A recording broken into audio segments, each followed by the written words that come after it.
On this episode of What the Ship, what the holy cow?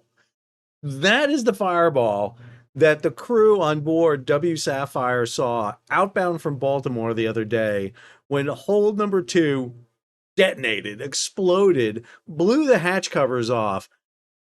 That is a big honking fireball that they saw, and I can only imagine what the video and the sound of that looked like.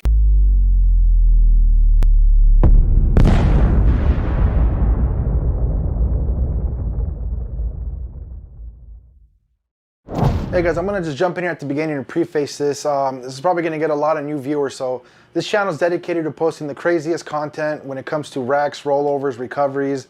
This one was new to us, the lithium battery explosion. There's been a couple already now nationwide, and each one of them are like this, where they just burn for days. No one really knows how to tackle these things yet. It's crazy stuff, so I try to make this video as interesting as possible. It's still ongoing today, not the fire, but the job itself. This was done last Thursday. We came back Friday.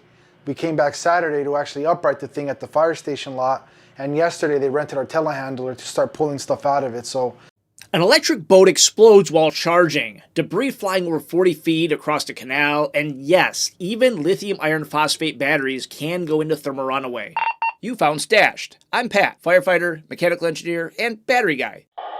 On August 5th, 2025, an electric day-hire narrowboat at the Gaytown Marina, it exploded and caught fire while it was charging. This wasn't a minor incident. The blast was big enough to warp the boat's steel structure and blow debris across the water to the other side of the marina.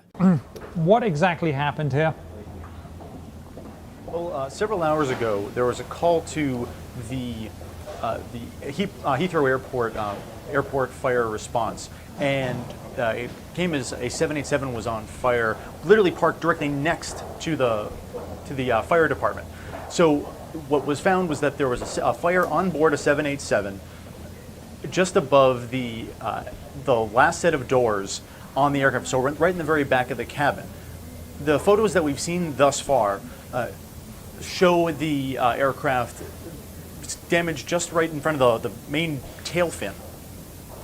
The airline says that there was no one on board at the time, and certainly no one was injured as a result.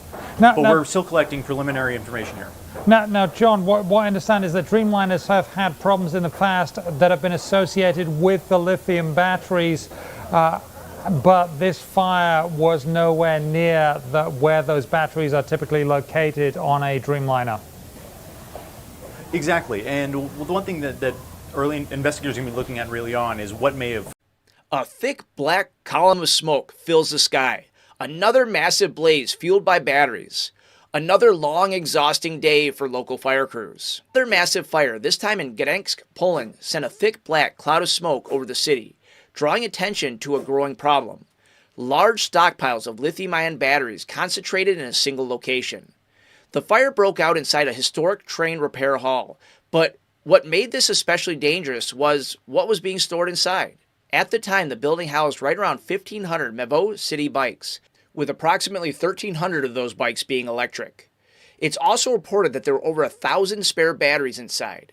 If you consider the average size of an e-bike battery to be about 500 watt-hours, that could mean you have upwards of 1 megawatt-hour of energy storage inside that building. That's comparable to one grid-scale battery energy storage container. Thousands of lithium-ion battery cells were inside that building when the fire erupted, leading to explosions and complicating firefighting efforts. More than 150 firefighters responded to the incident, and authorities urged residents to keep their windows closed due to the toxic smoke. It took firefighters over 28 hours to bring this fire under control,